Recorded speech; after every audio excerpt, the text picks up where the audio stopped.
Bonjour, bienvenue sur le podcast de Sageora. Sageora est un média spécialisé sur le thème du handicap et de l'inclusion. Découvrez l'actualité des politiques publiques, les enjeux du système d'accompagnement et les évolutions en matière d'accessibilité universelle. L'épisode que vous allez entendre est à propos du trouble du développement intellectuel. Pour le compléter, vous pourrez télécharger une fiche synthèse gratuite sur le site de Sageora. Bonne écoute! Bonjour et bienvenue. Aujourd'hui, on se penche sur un sujet vraiment essentiel. Comment accompagner au mieux les personnes qui présentent un trouble du développement intellectuel, le TDI.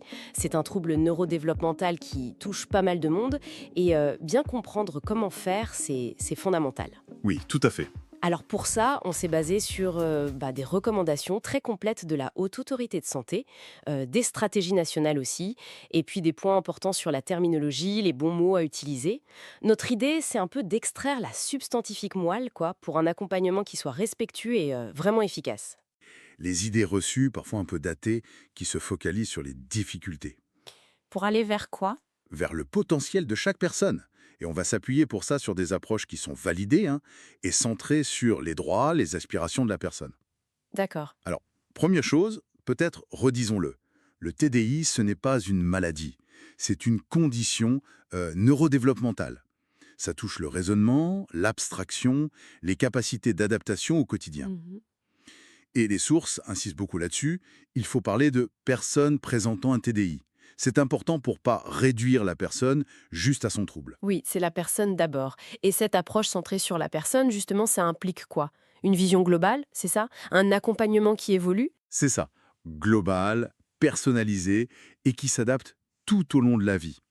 Parce que, et ça c'est clé, le potentiel n'est pas quelque chose de figé. Il peut vraiment se développer si l'environnement est bienveillant, adapté et stimulant. Donc les évaluations, par exemple, elles servent à ça, à adapter l'aide. Précisément, les évaluations fonctionnelles, elles sont là pour ajuster le soutien.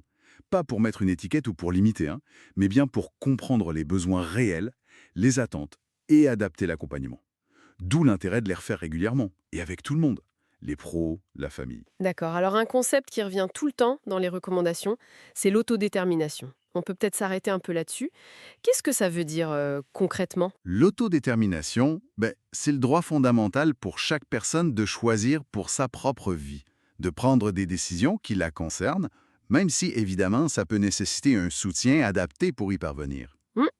Ça veut dire qu'il faut créer des occasions de choisir. Il faut aider la personne à peser le pour et le contre, à résoudre des problèmes.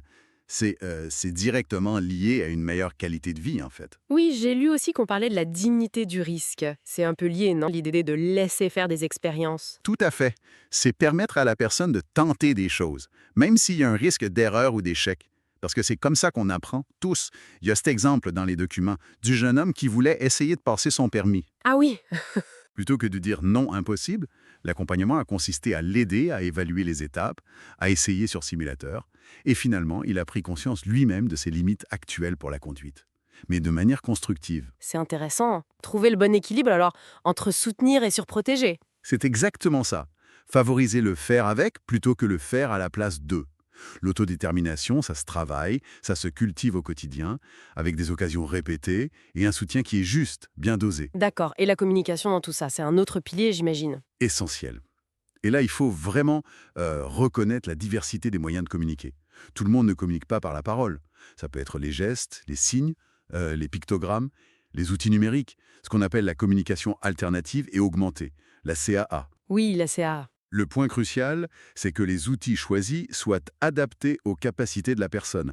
Et surtout qu'ils soient utilisés de façon cohérente par tout l'entourage, la famille, les professionnels. Les sources donnent des exemples concrets, comme le SAMU verbal, quelques mots-clés pour l'urgence, ou le FALC, le facile à lire et à comprendre, pour rendre l'info accessible. Oui, le FALC, c'est très important pour l'accès à l'information. Et puis, il y a tout l'aspect des habiletés sociales. Comprendre les règles sociales, savoir comment interagir.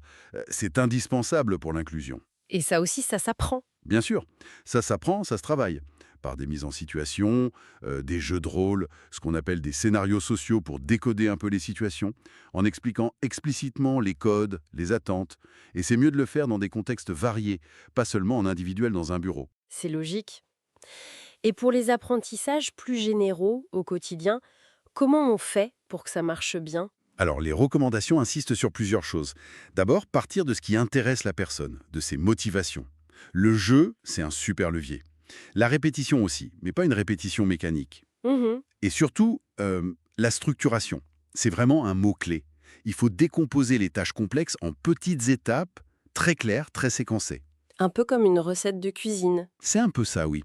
Utiliser des supports visuels, ça aide énormément. Des photos, des dessins, des pictogrammes, des plannings visuels pour organiser le temps. Adapter l'environnement aussi pour limiter les sources de distraction.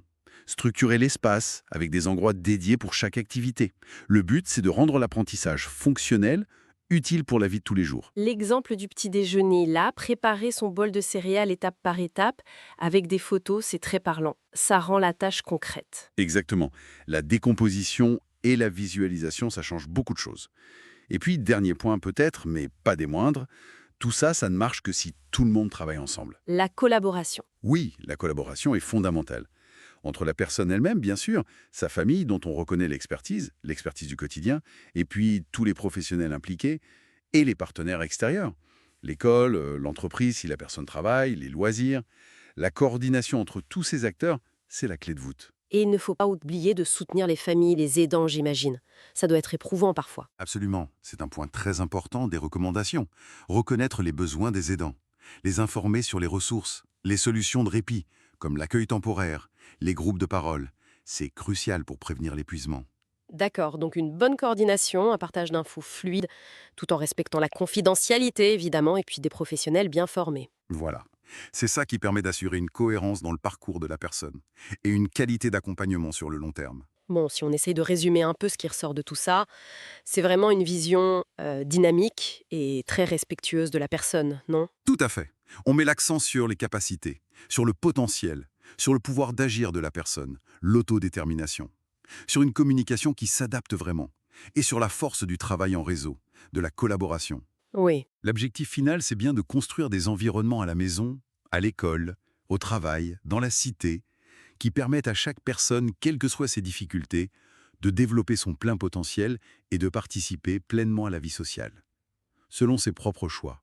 Et ça nous amène peut-être à une réflexion un peu plus large pour finir, au-delà des méthodes, des structures, comment chacun, chacune, à notre échelle, on peut participer à créer cette société vraiment inclusive.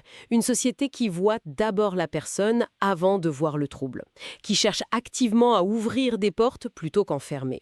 C'est une question à méditer, je crois. Merci beaucoup d'avoir partagé cette analyse avec nous. Merci à vous. Si le podcast vous a plu, abonnez-vous et partagez-le. Pour retrouver l'ensemble des contenus de Sageora, rendez-vous sur le lien du site en description.